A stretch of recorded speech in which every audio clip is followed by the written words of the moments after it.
She got married again. Just forgot she was already married. 12 years of marriage, and I genuinely believed I'd figured out the whole suburban life thing. You know what I'm talking about? Wake up every morning, kiss your wife goodbye, head to your accounting job like a responsible adult, come home to a decent meal, maybe watch some streaming shows before bed. Nothing fancy, nothing worth posting about, just solid, dependable married existence. I had the complete package. Dependable husband who never forgot anniversaries, steady paycheck from my CPA practice, nice 4-bedroom house with a 2-car garage in a decent neighborhood, and most importantly, reliable Wi-Fi that never crashed during playoffs. What more could anyone want? Turns out, maybe a wife who actually saw me as her husband instead of some glorified roommate with bill-paying responsibilities. My wife Jennifer worked in pharmaceutical sales, at least that's what her business card said. She traveled constantly, like obsessively constantly. 2 weeks out of every month, sometimes 3. Hotels in Chicago, conferences in Boston, client meetings in Atlanta. This woman accumulated more frequent flyer miles than most pilots. But I trusted her completely. Never once questioned why her business trips always seemed to line up perfectly with European wine harvest seasons, or why her suitcase consistently smelled like expensive men's cologne that definitely wasn't mine. I just figured she was working hard, networking aggressively, climbing that corporate ladder, building our financial future together. So there I was, living my best, completely delusional life when the universe decided to slam me face first into reality.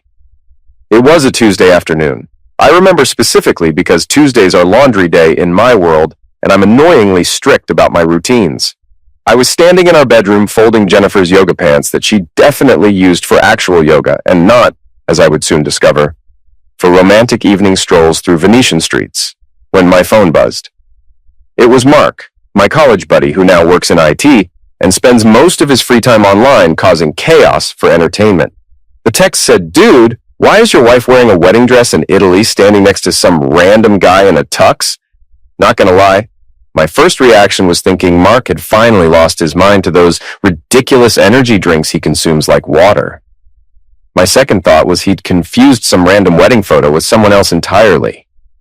But then the image loaded on my screen and suddenly those yoga pants I was folding felt like they weighed approximately 1,000 pounds each. There she was, my wife of 12 years, my partner in suburban monotony, my supposed soulmate, standing on what looked exactly like the Amalfi Coast, wearing a designer white dress that probably cost more than our monthly mortgage payment. Next to her, grinning like he'd won the lottery jackpot, was some guy I'd never seen before in my entire life. He was wearing a tuxedo, holding her hand, and they were completely surrounded by people I absolutely recognized. Her parents Henry and Patricia, her 2 sisters Natalie and Emma, her brother Tyler, and even her eccentric Aunt Diane, who constantly smells like incense and conspiracy theories. My heart did this weird stuttering thing that probably isn't medically advisable.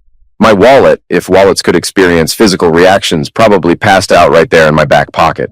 My brain just sat there for a solid 30 seconds, repeating the word nope, like some malfunctioning robot before finally switching to, "Oh, so we're doing plot twists now. Fantastic."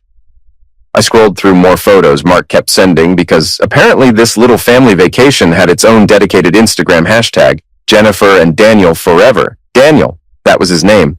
Daniel, the deceiving dirtbag as I would mentally call him going forward. Because anyone who marries someone else's wife while she's technically still married is either completely stupid or incredibly morally bankrupt, possibly both. There were pictures of champagne toasts, elaborate sunset dinners. The entire family clustered together like some disturbed Brady Bunch reunion episode. My personal favorite photo showed Jennifer's mom Patricia wearing white to what was obviously her daughter's second wedding. Because apparently when your daughter commits bigamy, the socially appropriate response is dressing like you're also getting married. The absolute best part, and I'm using best here with maximum sarcasm layered on thick, they'd left me a grocery list. An actual physical grocery list magnetically stuck to the fridge with a magnet shaped like a beach ball that said, "Life's better at the beach." The list included items like organic quinoa, unsweetened almond milk, kale but specifically the expensive kind, and toilet paper but only the luxury brand because Patricia's visiting next week. Patricia wasn't visiting next week. Patricia was currently in Italy watching her daughter marry someone who absolutely wasn't me. Also, they completely forgot to pay the electric bill. I discovered this because the disconnection notice arrived that exact same afternoon, which really added some nice dramatic atmosphere to my complete mental breakdown. I didn't cry, though. I want that clearly on record. I did not shed one single tear over Jennifer and her Italian wedding adventure with the 6 freeloaders who apparently thought destination wedding meant abandoning the guy who's been funding all their lives.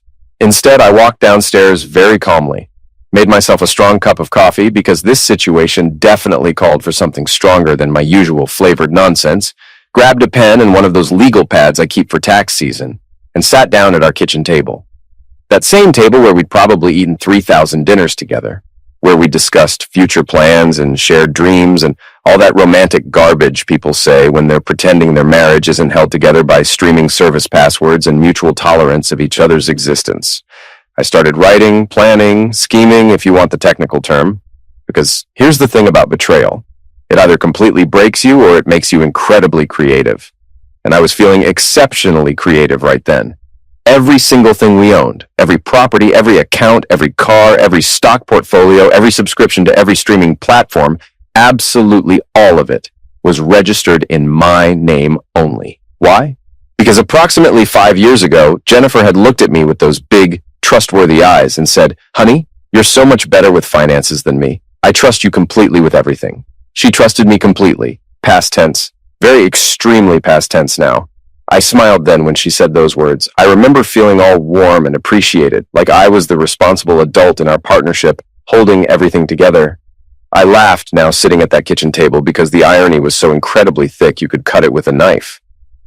While Jennifer and Daniel were probably dancing at some romantic sunset reception, clinking expensive glasses and celebrating their so-called true love, I was drafting what history would later remember, at least in my mind, as the Great Property Vanishing Act of 2024. It had a nice dramatic ring to it, sort of like a magic show performance. Except instead of making rabbits disappear, I'd be making houses, bank accounts, and comfortable lifestyles vanish into absolutely nothing. I took another long sip of coffee, stared hard at my handwritten notes, and started thinking seriously about Monday morning. That's when I would call David Chen, the absolute best attorney I knew, the guy who'd helped me with estate planning and various business contracts for years. David was incredibly sharp, ruthlessly efficient when necessary, and had a sense of humor darker than my current emotional state. I could already predict his reaction in my head, a long low whistle followed by, "Well, this is definitely going to be interesting and fun." Operation Vanishing Assets was about to officially commence, and I had the entire weekend to perfect every single detail down to the last period. 1 full week passed, and let me tell you, that week felt significantly longer than every superhero movie combined, including all the post-credit scenes. I went through all the normal motions of regular life like some kind of emotionless autopilot zombie. Showed up to work on time, crunched numbers for clients, responded to boring emails, pretended I actually cared about quarterly financial projections, all while my phone kept constantly buzzing with notifications that made my blood pressure spike dangerously. See, Jennifer and her merry band of family traitors had apparently decided their little Italian adventure needed to be extensively documented for posterity, which in modern terms means they plastered it across every single social media platform known to humanity. Facebook, Instagram, Twitter, even LinkedIn for some completely inexplicable reason, because apparently professional networking sites are now appropriate venues for broadcasting your bigamy to the world. The photos arrived in constant waves, each one more personally insulting than the previous. There was the happy couple on a gondola in Venice with Jennifer looking all dreamy-eyed, while Daniel rode them through canals like he was auditioning for a cheap romance novel cover. There were champagne toasts at what appeared to be a 5-star restaurant with Mediterranean views. Everyone raising their glasses like they were celebrating something wholesome instead of the complete, systematic destruction of a 12-year marriage. Her sister Natalie posted an entire carousel of images with the caption, "Best Destination Wedding Ever," complete with heart emojis and hashtags like "Family First" and "Love Wins." I desperately wanted to comment, "Yeah, love wins and loyalty gets completely destroyed," but I had significantly bigger plans brewing than petty social media arguments. The absolute worst part, and there were so many serious contenders for worst part that I could have legitimately hosted an award ceremony, was watching Jennifer's mom, Patricia, parading around in these photos wearing white. Not ivory-colored, not cream, not champagne, but straight-up bridal white, like she was actively competing with her own daughter for attention. In one particularly rage-inducing photo, Patricia was standing directly between Jennifer and Daniel with her arms wrapped around both of them, beaming at the camera like she'd personally arranged this entire disaster herself. But the real final straw on this dumpster fire Sunday was Henry, Jennifer's father, who apparently decided to embrace the role of family spokesman and enthusiastic hype man. This guy was posting multiple times daily with captions that made me want to throw my phone directly into a wood chipper. "Proud of my baby girl for following her heart," he wrote under a sunset photo of the newlyweds kissing. "Sir," I wanted to furiously reply, "your baby girl followed her heart straight out of our shared mortgage and directly into financial fraud territory. But sure, let's romantically call it love." Another post showed the entire family at some fancy Italian villa with Henry's caption reading, "Sometimes life gives you a second chance at happiness. Sometimes life also gives you a first chance to not raise a lying, cheating, morally bankrupt daughter, Henry, but I guess we can't all be perfect parents." I spent those 7 long days oscillating wildly between pure rage and this weird cold calculation that I genuinely didn't know I was capable of producing. My buddy Mark kept calling repeatedly to check on my mental state, probably expecting to find me drowning in tears surrounded by empty ice cream containers like some romantic comedy protagonist. Instead, he found me stone cold sober, systematically taking screenshots of every single post, every comment, every like, organizing them all into a folder I labeled evidence of absolutely zero remorse whatsoever. Mark nervously asked if I was genuinely okay, and I told him I was significantly better than okay. I was focused with laser precision. He laughed uncomfortably and said I sounded vaguely like a serial butcher. I told him that serial butchers don't file extensive legal paperwork, they just eliminate people. So technically I was more like a serial property redistributor, which is completely different. While Jennifer and company were actively living their best La Dolce Vita lifestyle, posting pictures of pasta and Prosecco like they were filming a tourism commercial for the Italian government, I was drinking my own kind of beverage, ice-cold revenge. And let me tell you, revenge tastes absolutely nothing like Prosecco. It's quiet, methodical, chilled, and best served with extensive ironclad legal documentation backing it up. Every single night that week, I sat at my kitchen table with a constantly growing stack of important papers. Property deeds, bank statements, car titles, investment portfolios, insurance policies, everything we'd systematically accumulated over 12 years of marriage. Every single asset that Jennifer had trustingly put in my name, because I was supposedly so much better with finances. Past me had been responsible and meticulously organized. Present me was grateful as hell for past me's obsessive attention to detail. By Thursday, I'd made my final decision. By Friday, I'd compiled all my documents into one neat, organized folder. By Saturday, I was actively rehearsing my upcoming phone conversation with David Chen, my attorney, trying to find the perfect balance between I need legitimate legal help and I'm about to commit the most justified act of financial retaliation in modern recorded history. David was genuinely good people. We'd known each other since I'd helped him navigate his taxes during a particularly messy IRS audit, and we'd stayed close friends ever since that ordeal. He was exactly the kind of lawyer who understood that sometimes the law isn't purely about what's technically legal, it's about what's fundamentally right.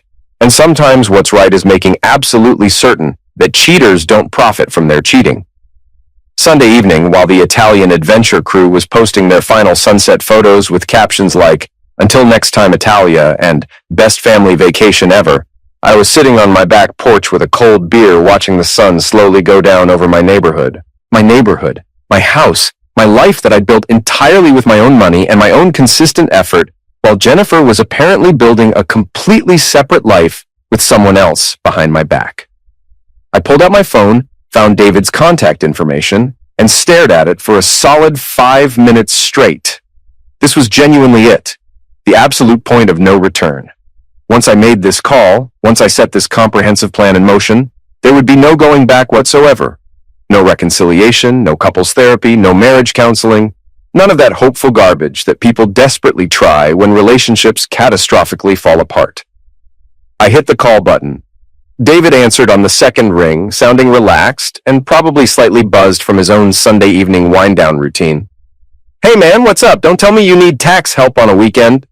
I laughed, but it came out darker than I'd intended. "Nah, David, I need help with something significantly more interesting than taxes. You got a minute?" There was a pause, then his voice changed dramatically. Sharper, more alert, more professional.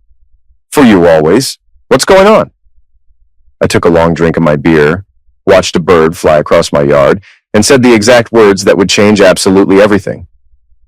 My wife just married another guy in Italy. Her whole family was there, and I need to make absolutely sure that when they come home, they have literally nothing to come home to. The silence lasted maybe 3 seconds, but felt like an eternity. Then David started genuinely laughing. Not a polite chuckle, but a full-on belly laugh that continued for a solid 30 seconds. When he finally caught his breath, he said, "Okay, I'm going to need you to start from the very beginning and tell me absolutely everything, because this sounds like the most entertaining case I've handled all year." So I did exactly that. I told him about the Instagram posts, the white dress, Daniel the deceiving dirtbag, the grocery list, the unpaid electric bill, and most importantly, the fact that every single thing we owned was legally registered in my name only. When I finished, there was another pause, and then David said something that made me smile genuinely for the first time in a week. Operation Vanishing Assets starts Monday morning 9 a.m. sharp. My office. Bring coffee and every document you've got. This is going to be absolutely beautiful.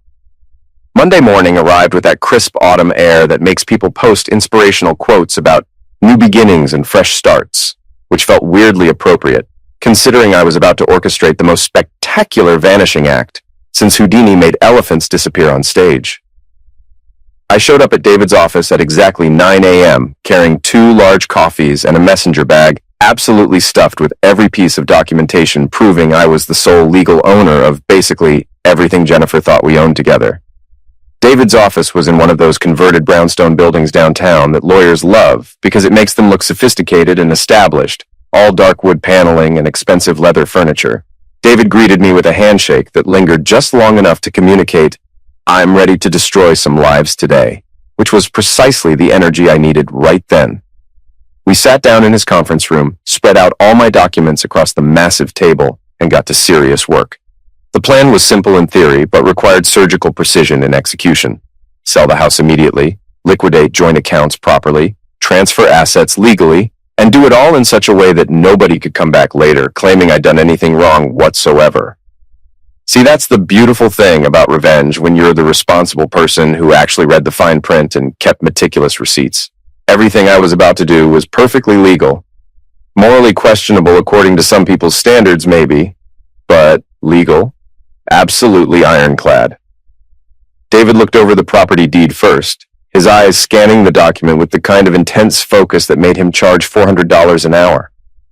Okay, so the house is solely in your name, purchased before marriage, never refinanced with her name added. That's clean. You can sell this tomorrow if you wanted to. I nodded, sipping my coffee, and David continued. Joint accounts are trickier. But since you're still legally married and there's no separation agreement, you can withdraw your portion. I'd strongly recommend taking exactly 50% to avoid any potential claims of financial misuse. I interrupted him there. David, I'm not trying to steal her money. I'm trying to make sure she understands that actions have serious consequences.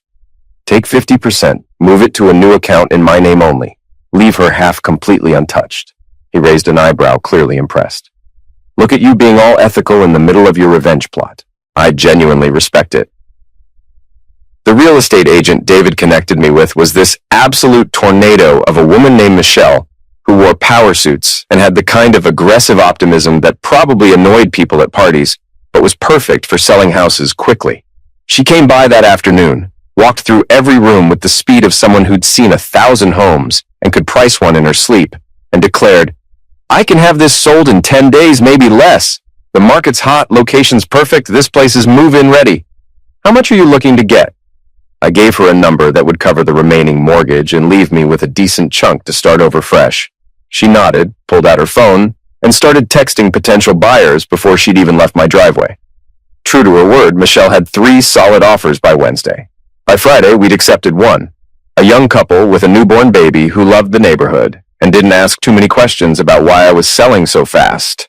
I told them I was relocating for work, which wasn't entirely a lie if you considered relocating away from betrayal a legitimate career move. The closing was scheduled for the following Thursday, which meant I had exactly 1 week to pack up 12 years of my life, separate what was genuinely mine from what was hers, and move into my new apartment before Jennifer and her traveling circus returned from their Italian fantasy. Packing was weirdly therapeutic, honestly. I went through every room, every closet, every drawer, making 3 distinct piles: mine, hers, garbage. Most of the furniture I sold directly to the new owners, because honestly I didn't want anything that reminded me of the life I'd been stupid enough to think was real. The couch where we'd watch TV together? Gone. The dining table where we'd hosted dinner parties? Sold. The bed we'd slept in for 12 years? I briefly considered setting it on fire for dramatic effect, but that seemed illegal and messy, so I just left it for the buyers. I kept my books, my clothes, my laptop, some kitchen essentials, and a couple of photographs from before Jennifer, back when I was just a regular guy who didn't know his future wife was capable of this level of duplicity. The apartment I'd rented was in a converted warehouse building with exposed brick walls and those industrial-style windows that let in tons of natural light. It was the kind of place designers call urban minimalist and regular people call empty-looking. But I absolutely loved it. No memories attached, no ghosts haunting corners, no reminders of the past decade I'd apparently completely wasted. I moved in over the weekend with help from Mark and a couple other buddies who showed up with beer and pizza and the kind of male emotional support that involves not asking too many probing questions and making jokes about bachelor pads. By Sunday night, I was sitting in my new living room on a couch I'd bought that afternoon from IKEA, eating Chinese takeout straight from the container and feeling something I hadn't felt in weeks. Genuine peace. The house was sold, the money was transferred, my stuff was here, and in approximately 72 hours, Jennifer and her family would return home to find absolutely nothing where our home used to be. David had handled all the legal paperwork meticulously, made sure every signature was in place and every document was properly filed. But I wasn't quite done yet. See, I have this petty streak I didn't know existed until Jennifer brought it out, and that petty streak demanded one final dramatic touch. I drove back to the old house on Monday evening, let myself in with my key one last time, and stood in the completely empty living room where we'd celebrated birthdays and Christmases and all those milestones that apparently meant absolutely nothing. The walls were bare, floors were swept clean, and the whole place echoed in a way that felt both sad and deeply satisfying.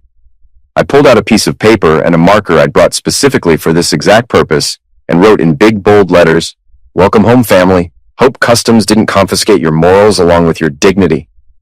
I taped it to the wall right where you'd see it immediately upon walking in, stepped back to admire my handiwork, and felt a surge of satisfaction that probably wasn't healthy, but definitely felt earned. Then I locked the door, dropped the keys in the mailbox for the new owners, and drove away from that chapter of my life without looking back, even once. 2 weeks after I'd moved into my new apartment and approximately 3 hours before Jennifer's flight was scheduled to land, I did something that probably qualified me for some kind of pettiness hall of fame. I grabbed a large coffee, a bag of popcorn from the convenience store, and drove across town to park on the street directly opposite what used to be our house. I'm not proud of this moment, but I'm not ashamed either. Because sometimes you need to witness the consequences of actions in real time. And sometimes you need to watch other people witness the consequences of their actions while you eat snacks like you're at the world's most satisfying drive-in movie theater. The new owners had already moved in over the weekend, and I could see their minivan in the driveway with one of those stick-figure family decals on the back window. They seemed nice, normal, the kind of people who'd probably never committed bigamy or abandoned their spouse for an Italian vacation with their new partner. My phone buzzed around 2 p.m. with a notification I'd been waiting for. The smart home alarm system still connected to my phone that I'd conveniently forgotten to disconnect. "Motion detected at front door," the alert read, and my heart started doing this weird, excited flutter. I sat up straighter in my car, adjusted my rearview mirror for optimal viewing, and watched as 3 taxis pulled up to the curb. Out they came like some deranged clown car routine. First was Jennifer looking tanned and relaxed in that post-vacation glow, wearing sunglasses that probably cost more than the taxi ride. Right behind her came Daniel, looking exactly like the kind of guy who steals other people's wives. Too much hair gel, trying too hard shoes, and the confidence of someone who'd never been punched in the face but probably deserved it. Then came the supporting cast. Henry and Patricia looking exhausted, Natalie and Emma on their phones probably uploading vacation photos, Tyler struggling with approximately 17 pieces of luggage, and finally Aunt Diane wearing what looked like a caftan made of scarves. They all stood on the sidewalk organizing their luggage mountain, laughing about something. Then Jennifer turned toward the house. I watched her face change in real time. Confusion first, then disbelief, then this dawning horror that would have been beautiful if it wasn't so deeply satisfying. She pulled off her sunglasses, blinked several times like maybe her eyes were playing tricks, and just stared at the house that definitely was not the house she'd left behind. Henry was first to actually move. He took 3 steps toward the driveway, stopped mid-stride like he'd walked into an invisible wall, and turned to look at Jennifer with an expression that clearly said, "What the hell is happening here?" Patricia clutched her husband's arm, her mouth opening and closing like a fish trying to figure out how to breathe air, and then she literally fainted. Just straight up, collapsed backward into a pile of suitcases, like some Victorian lady who'd seen something scandalous. Diane started waving her hands around, making these weird protective gestures, and Tyler dropped 2 bags shouting, "Is this the right address?" But the real star of this show was Jennifer, who let out a scream that probably scared birds 3 neighborhoods over. "Where is our house?" she shrieked, her voice cracking on the word house. She started running toward the property, her heels clicking on the pavement, and I swear I was gripping my steering wheel so hard my knuckles turned white. The new owners heard the commotion because the front door opened and out came, the husband looking genuinely concerned. "Can I help you folks?" he called out. Jennifer spun around and started marching toward him. "What are you doing in my house?" she demanded, pointing at him like he was the criminal. The guy looked confused now. "Ma'am, this is our house. We bought it 2 weeks ago. Closed on Thursday." Henry stepped forward, trying to use his dad voice. "There must be some mistake. This is my daughter's property. We've owned this house for 12 years. The new owner shook his head, looking more uncomfortable. "I don't know what to tell you, but we have all the paperwork. This is legally our home now." My phone started ringing. Then it rang again and again. Within 5 minutes, I had 47 missed calls. Not an exaggeration. I counted them later.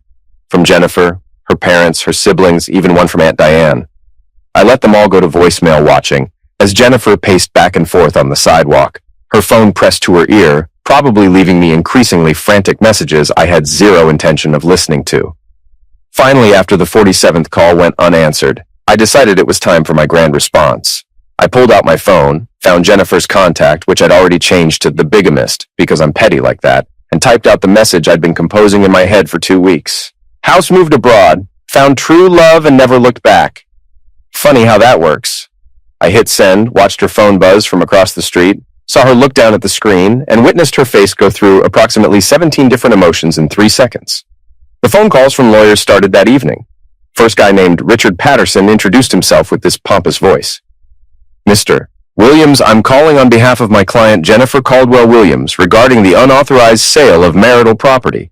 I took a long sip of beer before responding. "Unauthorized? That's interesting, Richard. See, I'm looking at the property deed right now, and it's got exactly one name on it, and that name is mine, so I'm not sure what's unauthorized about selling my own house." Papers shuffled on his end. "Yes, well, my client maintains she contributed financially to the household and therefore has a claim." I laughed. "Richard, buddy, I'm going to save you some billable hours here. Your client didn't contribute a single dollar to that house.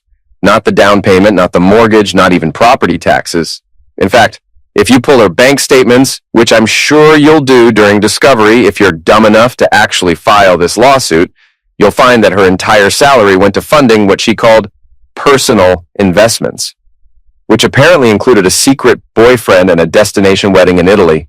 But hey, you seem like a smart guy, so I'm sure you already knew all this before calling me." The silence was delicious. "I'll need to consult with my client," he finally said, voice noticeably deflated. Over the next 3 days, I heard from 2 more lawyers, both calling with varying degrees of confidence that slowly evaporated as I explained the actual facts. The third one, a woman named Jennifer Corso, who at least seemed competent, actually apologized before hanging up and said, "Off the record, your wife is an idiot and you should change your locks." I thanked her and told her I'd already changed everything.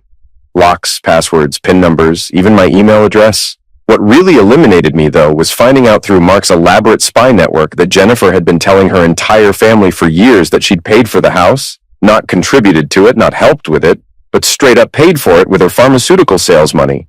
Henry and Patricia apparently believed they'd invested in their daughter's real estate portfolio. Natalie thought she could potentially live there if she ever needed to. Tyler had been under the impression the house was some kind of family asset everyone had a stake in. The delusion was so thick you could cut it with a knife. Then Jennifer posted on Facebook claiming her evil ex-husband had sold their house while she was abroad caring for her dying aunt. The post was accompanied by a sad photo with a caption that read, "Sometimes the people you trust most are the ones who hurt you deepest.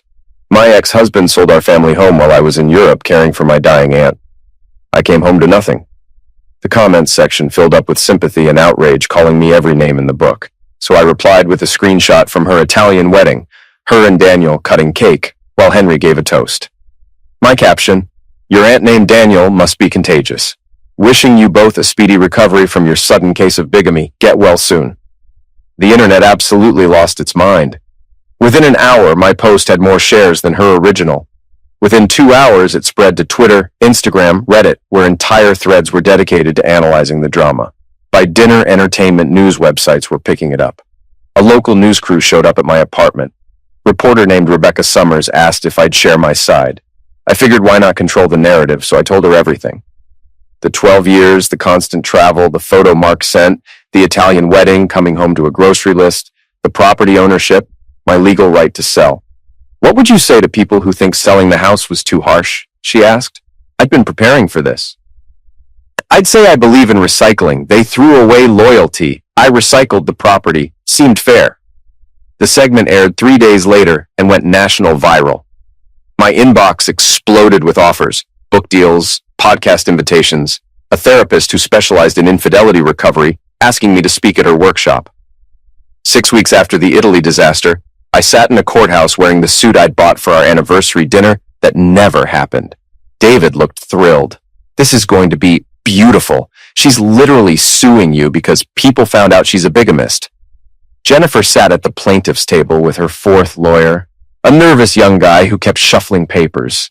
She wore designer sunglasses indoors and all black, very widow energy, dabbing at her eyes with tissues even though I saw zero actual tears. Judge Catherine Morrison reviewed the files looking thoroughly unimpressed. She called court to session. The young lawyer stood up, voice shaking. "Your Honor, my client has suffered immeasurable emotional distress. She returned from caring for a sick family member abroad to find her home sold without her knowledge."